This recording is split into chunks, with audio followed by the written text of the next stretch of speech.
Hola, bienvenidos a Medicina Interna Educa. En la cápsula de hoy hablaremos sobre la hipertensión portal y su rol significativo en el curso evolutivo de la cirrosis. Así que sin más preámbulos, comencemos. Como mencionamos en la cápsula anterior, un punto de inflexión en el curso evolutivo de la cirrosis es su descompensación, definida por la aparición de ascitis, encefalopatía hepática o sangrado de origen varicial. Un paciente con enfermedad hepática avanzada compensada puede mantener una sobrevida promedio de 10 a 12 años. Sin embargo, cuando aparece la descompensación, esa sobrevida cae de forma dramática, reduciéndose a solo 2 a 3 años. Este cambio marca la transición de una etapa silenciosa a una enfermedad de alto riesgo de mortalidad y de complicaciones graves. Pero, ¿a qué se debe realmente esta descompensación? ¿Cuál es el principal responsable de este quiebre evolutivo en el paciente con cirrosis? Si bien una descompensación puede ser gatillada por múltiples factores, como infecciones, la aparición de un hepatocarcinoma o la reagudización de una hepatitis viral, es por lejos el principal determinante del quiebre clínico la hipertensión portal. Es ella la que marca la transición desde una enfermedad silenciosa a una etapa clínicamente manifiesta, donde comienzan a aparecer las complicaciones más graves. La hipertensión portal se define como un aumento del gradiente de presión venoso hepático igual o superior a 5 milímetros de mercurio.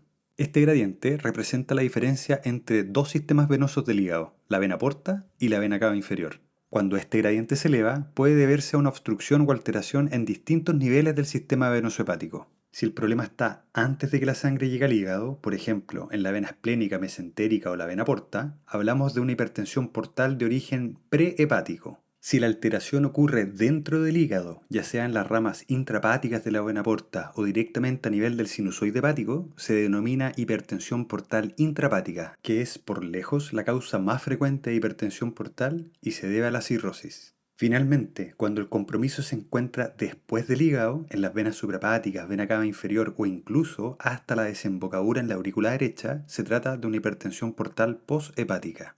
Como en cualquier otro sistema hemodinámico, la presión está determinada por la ley de Ohm, que establece que la presión es el producto entre el flujo y la resistencia del sistema.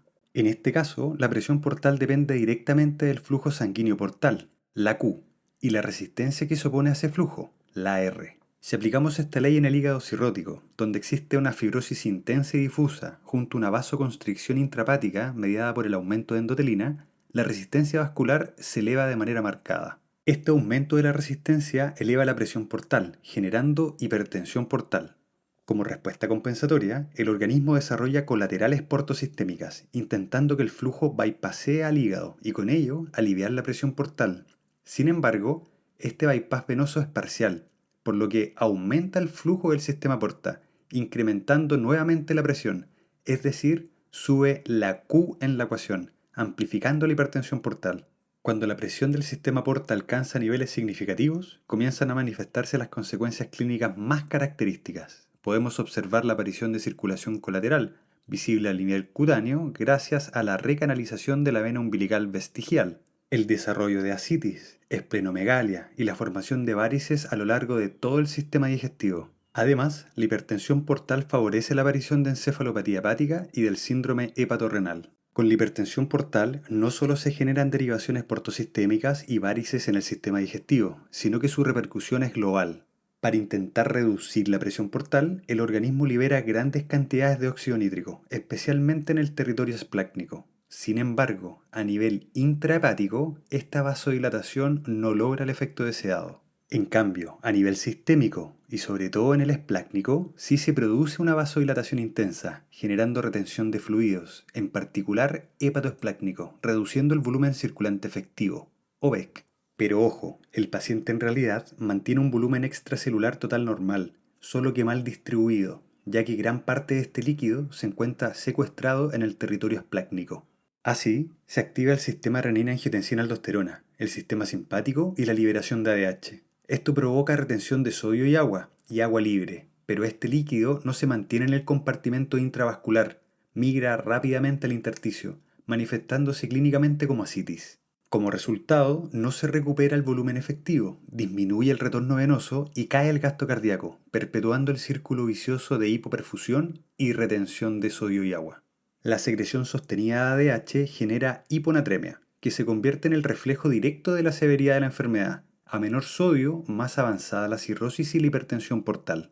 Además, la vasoconstricción intrarrenal que acompaña este proceso lleva al desarrollo del síndrome hepatorrenal. Por último, estos cambios afectan la barrera intestinal, favoreciendo la translocación bacteriana, agravando la vasodilatación sistémica y aumentando el riesgo de infecciones. En conjunto, todas estas alteraciones conducen a una falla orgánica progresiva, que finalmente puede culminar en una falla multiorgánica y la muerte del paciente. En condiciones normales, el gradiente de presión venoso hepático es menor a 5 milímetros de mercurio. Cuando este valor supera los 5 milímetros de mercurio, se confirma la presencia de hipertensión portal.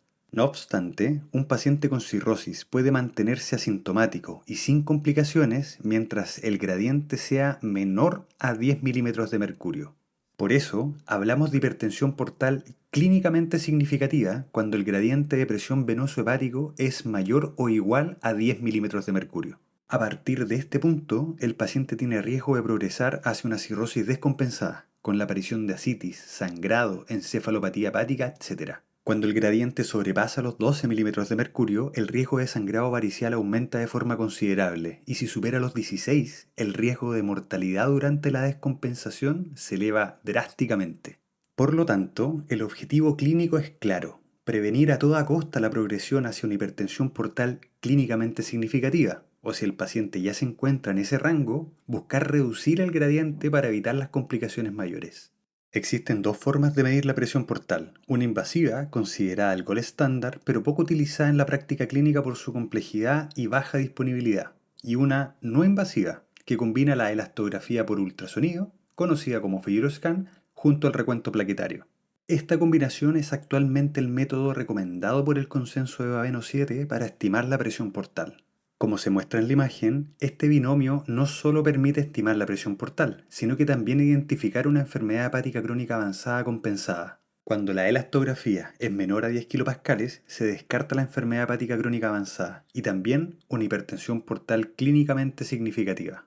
Los valores sobre 10 kilopascales pueden sugerir una posible enfermedad hepática avanzada, pero aún sin hipertensión portal clínicamente significativa. Cuando los valores superan los 15 kilopascales, se confirma la presencia de una enfermedad hepática crónica avanzada compensada, y en ese punto se vuelve fundamental evaluar el riesgo de la hipertensión portal clínicamente significativa. Para ello, se recomienda medir el recuento plaquetario, que de encontrarse sobre los 150.000 descarta la hipertensión significativa.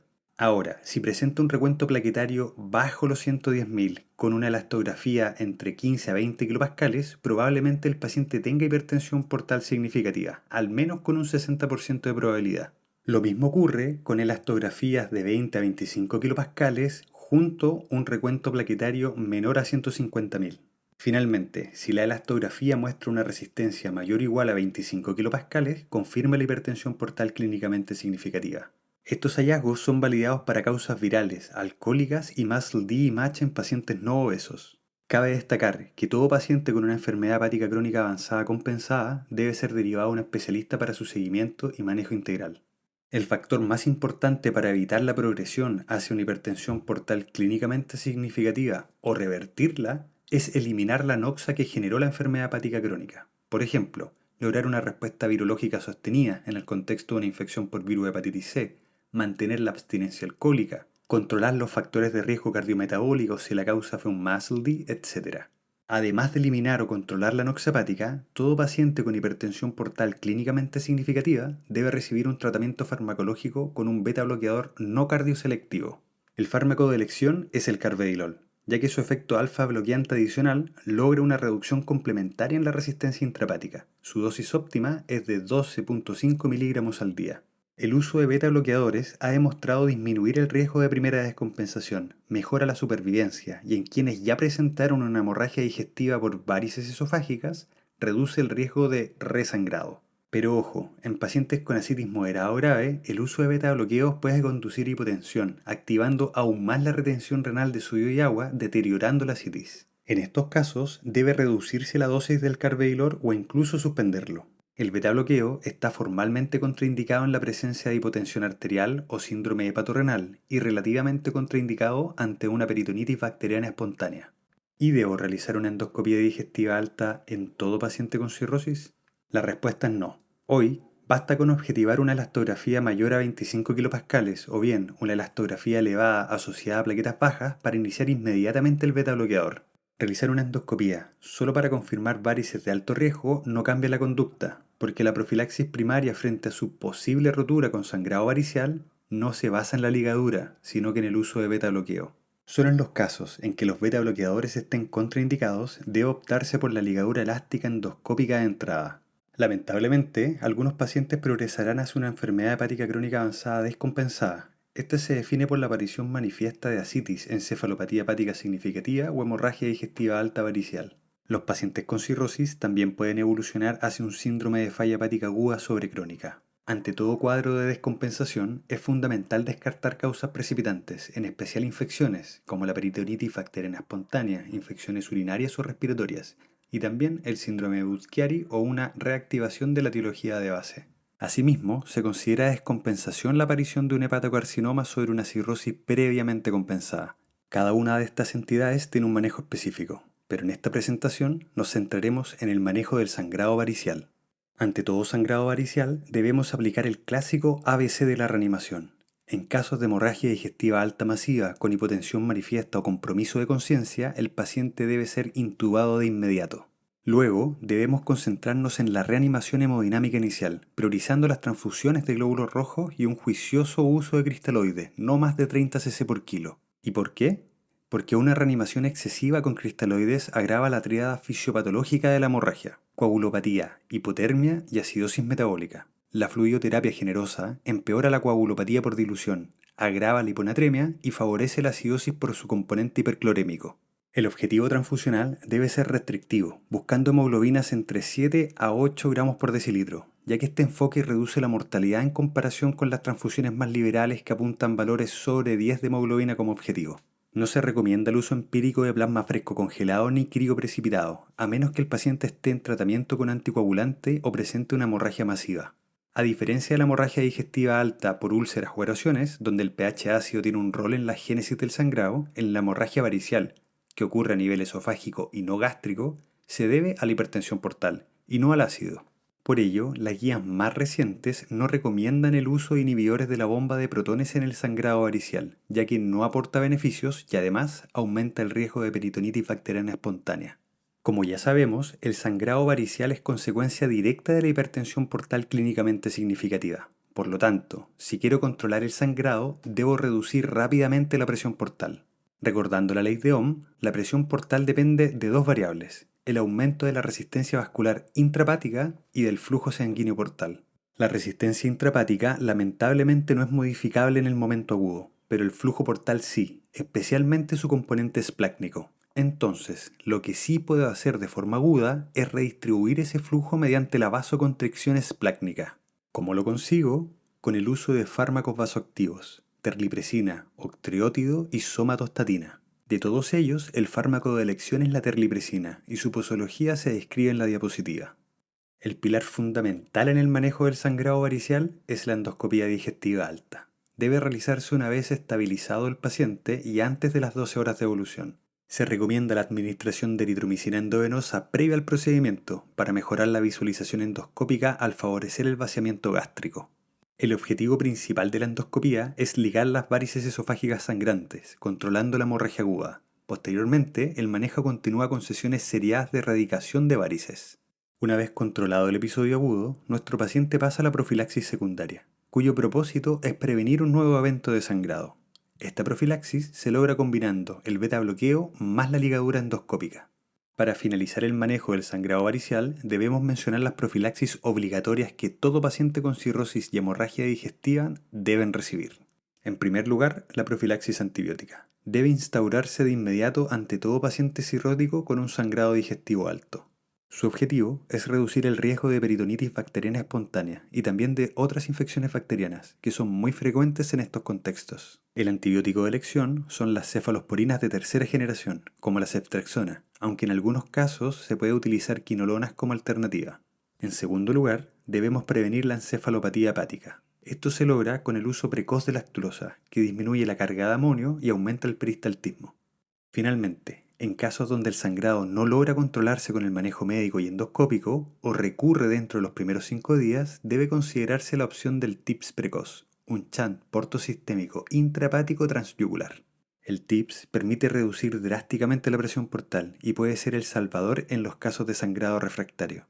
Tras la aparición de la primera descompensación, el manejo debe mantenerse firme, eliminar o controlar la anoxia que originó la cirrosis. Desde ese momento, siempre debe considerarse la posibilidad del trasplante hepático, especialmente en pacientes menores de 65 años y con un score de MEL mayor o igual a 15 puntos. También puede considerarse el uso de TIPS en pacientes con ascitis recurrente, que se define como la aparición de ascitis en más de 3 episodios al año. Finalmente, es importante mencionar el rol emergente de las estatinas en la enfermedad hepática crónica. Diversos estudios han demostrado que su uso en dosis medias en pacientes con Child A y baja en Child B o C reducen la progresión de la hipertensión portal y aumentan la sobrevida global. Acá les dejo la bibliografía que fue utilizada para realizar esta cápsula.